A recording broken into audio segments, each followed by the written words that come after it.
There's something you need to understand about me right away. I'm not the jealous type.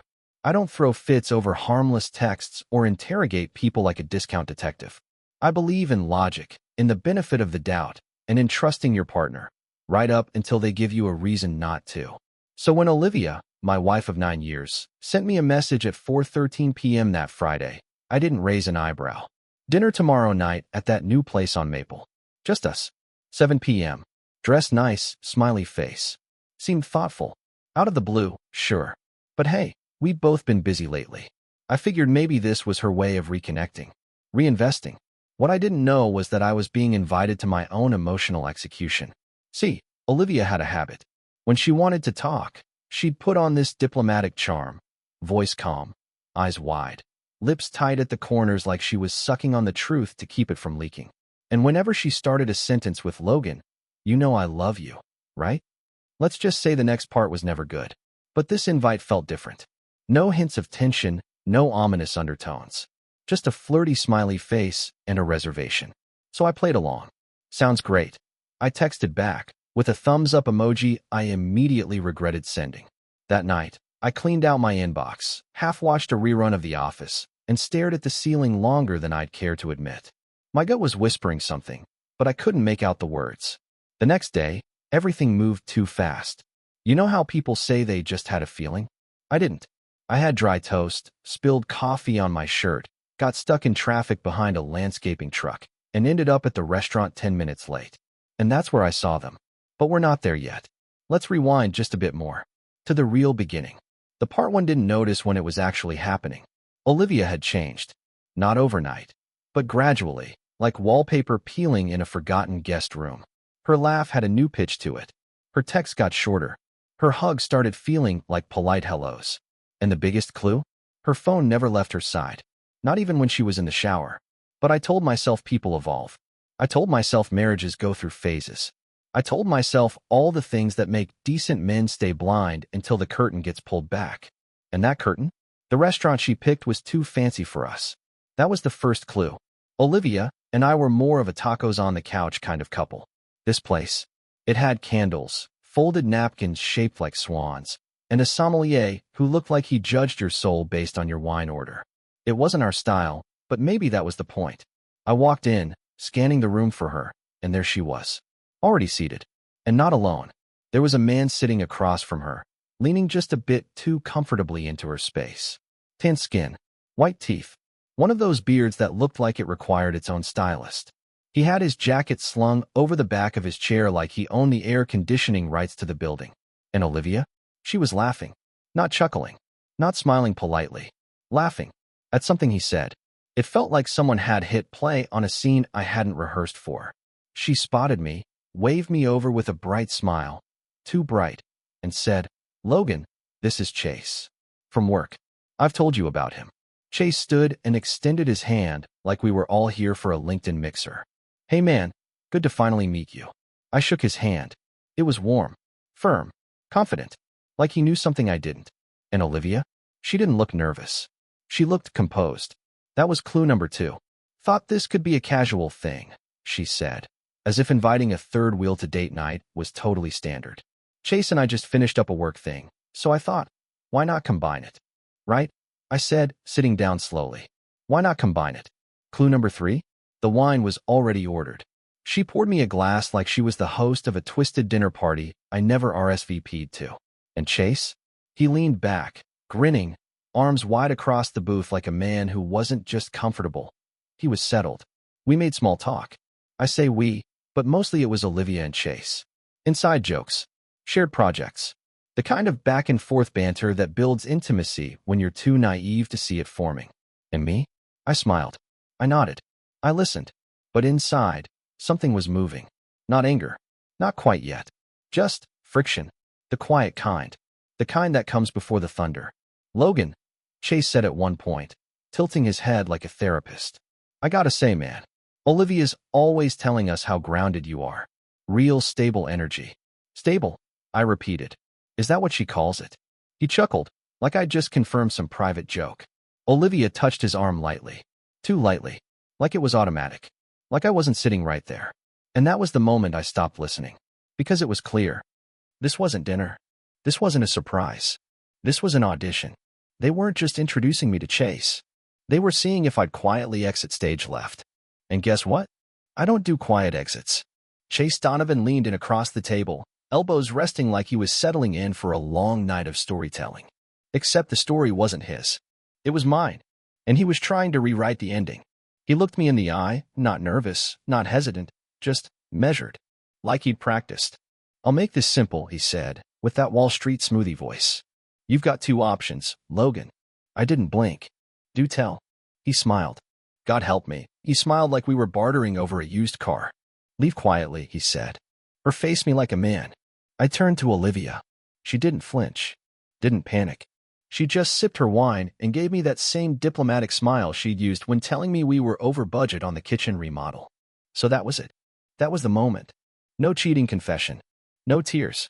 No messy breakup talk. Just a public ambush over salmon tartare and overpriced Chardonnay. She invited me here to watch me lose. This wasn't the start of the affair, it was the final act. The reveal. The applause. The exit music. I stood up slowly, hands flat on the table, steady as ever. My heart wasn't racing. My fists weren't clenched. Not yet. I was past anger. I was in clarity now. I looked Chase right in the eyes. "You want your teeth whole, or in pieces?" Before he could react, I grabbed the wine bottle and slammed it sideways across his chest, not to hurt him, just to clear the table and the illusion. Plates shattered. Wine splashed. Olivia gasped, leaping back like I just spit in the baptismal. Security got there fast. I didn't resist. Let them drag me out with glass in my sleeves and blood on my cuffs. Chase was still inside, probably dabbing at his shirt like the victim of an art accident. Outside, the air was cold, sharp, and honest. I stood under the flickering streetlight, not angry, just awake. That night, I walked into our house, no, my house now, and everything felt rearranged. Not the furniture, not the walls, just the air. Her perfume lingered in the hallway. But something else was there too. Muscio. Male. I stepped into the bedroom. The bed was made with hotel-level precision. Olivia hadn't made a bed in years. I sat down, still in my torn shirt, still reeling. My phone buzzed. It was her. "You didn't have to do that. You embarrassed yourself. Not are you okay? Not can we talk?" Just cold-blooded blame, texted like a grocery list. That was it. That was when the switch flipped. I got up. I started looking. Not because I was suspicious anymore. No, I already knew. I just needed proof. Something solid. Something I could hold in my hand and say, "This happened." I'm not crazy. First stop? Her closet. Among her shoes, I found a red pair of stilettos she hadn't worn around me in months. Next, her vanity. I tapped into her tablet. No passcode. Because she thought I'd never look. She was wrong. The first photo I opened? Her. Barely dressed. In a hotel mirror. Smiling.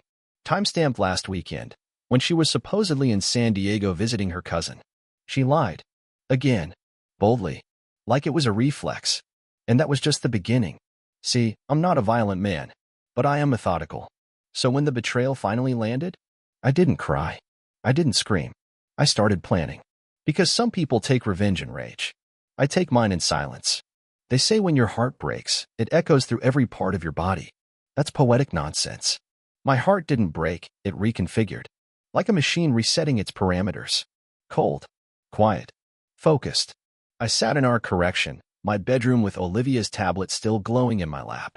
That photo of her in the hotel room smirked back at me like it was daring me to flinch. But I didn't. I zoomed in. Memorized the background. The pattern on the curtains. The bottle of cheap champagne on the nightstand. The timestamp in the corner, last Saturday at 9:16 p.m. She told me she was attending a baby shower. Now, unless Lacey's baby shower was held at a DoubleTree off I-90 with a man's belt on the dresser, I wasn't buying it. I spent the next 2 hours building a digital war chest. Emails. Photos. Voice notes. Calendar entries. She never expected me to look. That was her mistake. I was the dependable one, remember? The one who didn't care about phones and passwords. She used to brag about how we had total trust. What she meant was, I trusted, and she exploited it. I found a message thread between her and Chase. I knew it would be there. He wasn't clever. He was arrogant, the worst kind of cheater.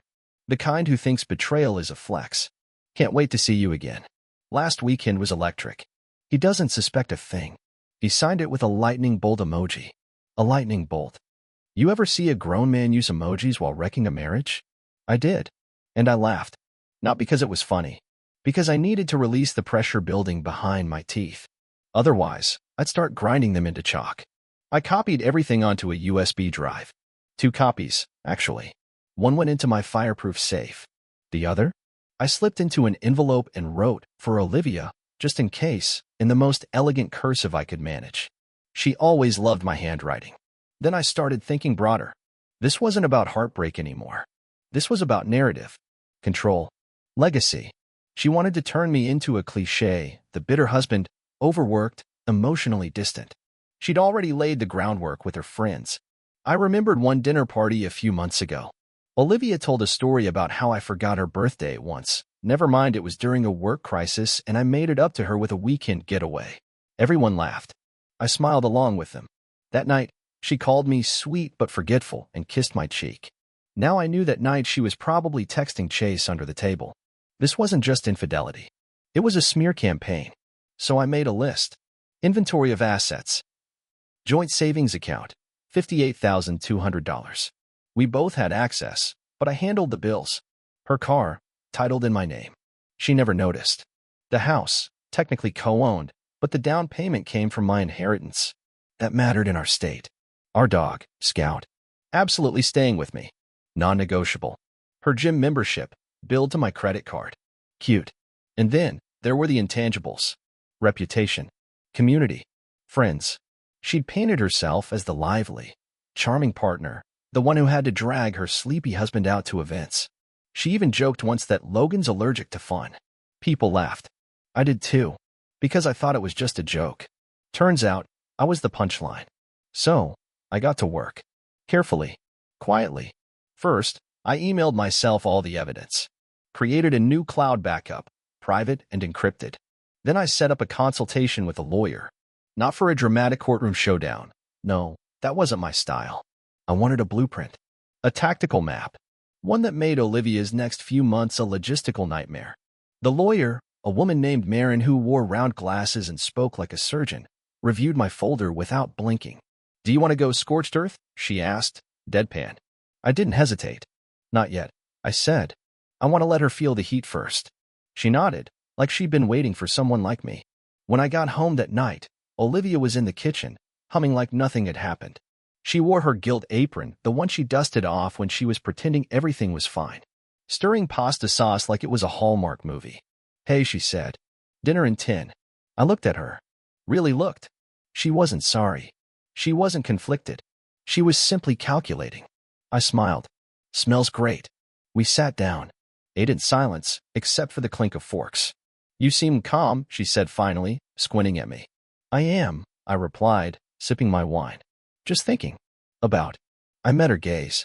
About how predictable some people are, I said softly. And how interesting it is when they think they're the main character. She tilted her head, confused. Maybe a little nervous. But she didn't ask more. Good. Because the game had just begun. Monday morning came like a favor. Olivia had her usual routine. Workout at 6:30. Smoothie with too much kale at 7. Office by 8:15, like clockwork.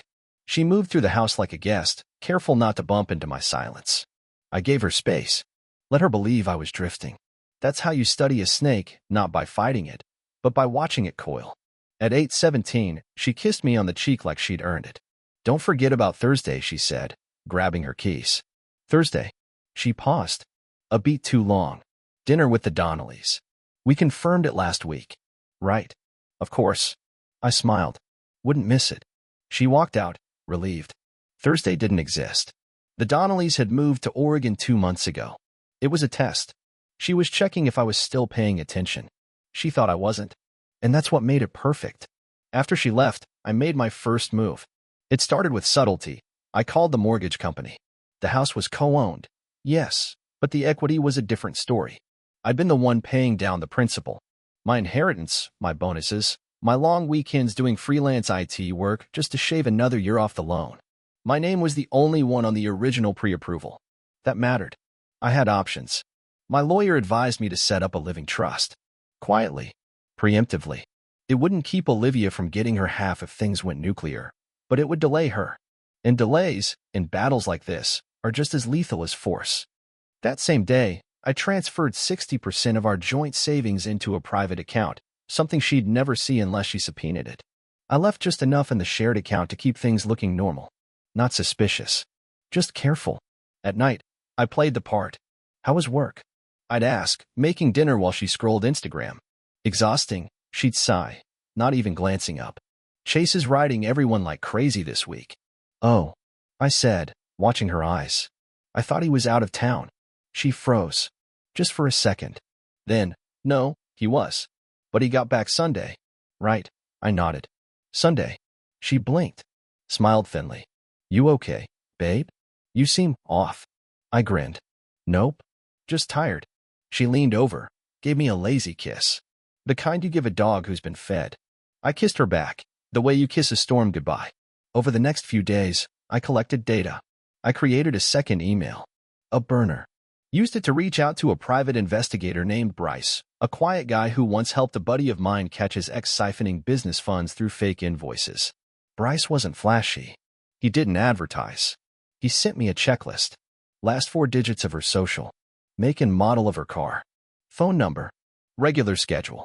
Known associates. I filled it out like a man writing a resume. He asked if I wanted surveillance. Not yet, I said. Start with the paper trail. Hotel receipts. Card charges. GPS pings if you can get them. He didn't ask why. Professional courtesy. That Friday, Olivia came home with a new perfume. Something floral. Lighter than her usual scent. What do you think? She asked, twirling like it mattered. It's nice, I said. Smells unfaithful. She laughed. You and your dry humor. Yeah, humor. That night, she told me she was meeting Jenna for drinks. Jenna moved to Vermont in February. I let her go anyway. Then I followed. Not close. Just enough. She parked at the Thorn, that upscale bar with the pretentious lighting and $19 cocktails. I parked across the street and waited. 10 minutes later, Chase pulled up in a matte gray Audi. Real subtle, Romeo. They didn't go inside. She got into his car. They drove off. And just like that, the theory became fact. Saturday morning, she came back with a coffee for me. Vanilla latte. Just how I like it. That was Olivia's tell. Guilt equals small gifts. Attention. Affection with conditions.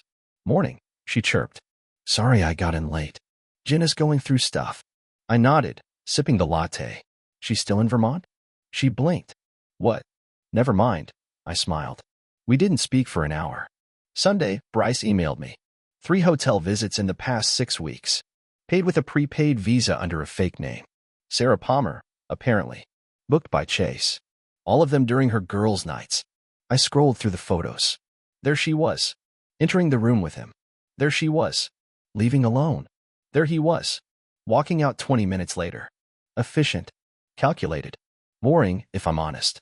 You'd think betrayal would come with more drama. Instead, it was spreadsheets and schedules. But that's when the idea came to me. If she wanted boring, calculated treachery, I could give her precision in return. Not rage.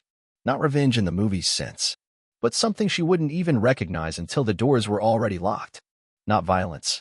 No. Something worse. An erasure. A dismantling of the little kingdom she thought she ruled. One gentle, surgical cut at a time. The next move would take time. But trust me, it was already in motion. She just didn't know the game had changed. Because I wasn't her husband anymore. I was her consequence. Olivia had no idea she was losing everything in real time.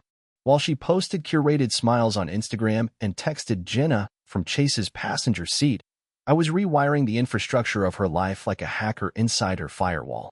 I rerouted all our shared utilities to my name and set up autopay from a new card. I updated passwords she didn't know I had access to. I even canceled the landscaper she hired without telling me and rescheduled under my account. Why? Control. You'd be surprised how many pieces of a person's world you can hold just by owning the Wi-Fi password and knowing when the HOA dues hit. She came home Wednesday complaining that Netflix forgot our password. Oh, I said. Must be a glitch. She shrugged. Weird. She didn't realize she'd just been logged out of our life. I decided to give her a gift. One last memory she could smile about before the walls caved in. Saturday night, I booked dinner at her favorite rooftop restaurant. She dressed up like it was prom night, all excited, heels clicking like punctuation marks on a chapter that was already closed. We toasted with champagne. To us, she said, I sparkling. I raised my glass. To clarity. Halfway through the meal, I pulled out an envelope and set it beside her plate. What's this? She asked. A timeline, I said. She laughed nervously. A timeline of what? Your affair, I said. Receipts, photos, and one very creative hotel alias. She stared at me. I know, Olivia. There was silence. Not the panicked kind. The hollow kind. Logan. Don't. I've had this information for weeks. I wanted to see how far you'd go. Turns out, pretty far. She opened the envelope with shaking hands. The photos didn't lie. Neither did Chase's smug texts. I don't even know what to say, she whispered. Then don't, I said, standing up. Just finish your wine.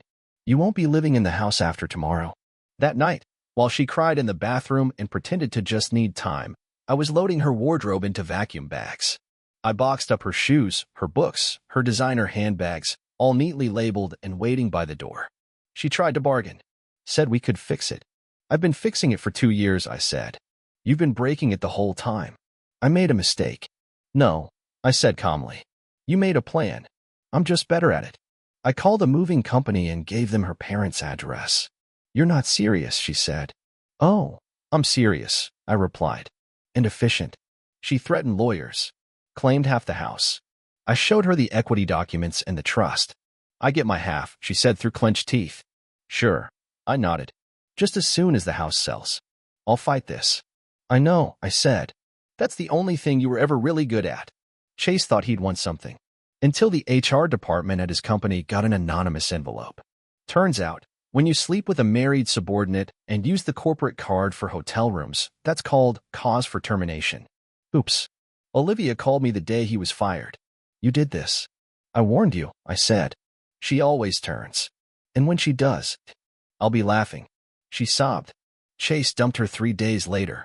Something about too much drama.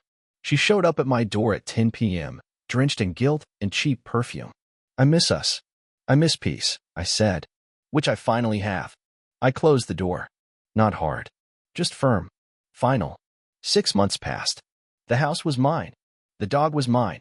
The calm was mine. I took up boxing. Started volunteering. I laughed more. Slept better. People asked if I was okay. Better than ever, I'd say, and mean it. Olivia ended up moving in with her sister. Her Instagram got quiet. No more rooftop dinners. No more romantic captions. Just selfies with wine and vague quotes about healing. One day, I got a letter. No return address. Inside, a photo of us on our honeymoon. On the back, in her handwriting. I never thought you'd leave. I smiled. Not because I missed her, but because she was wrong.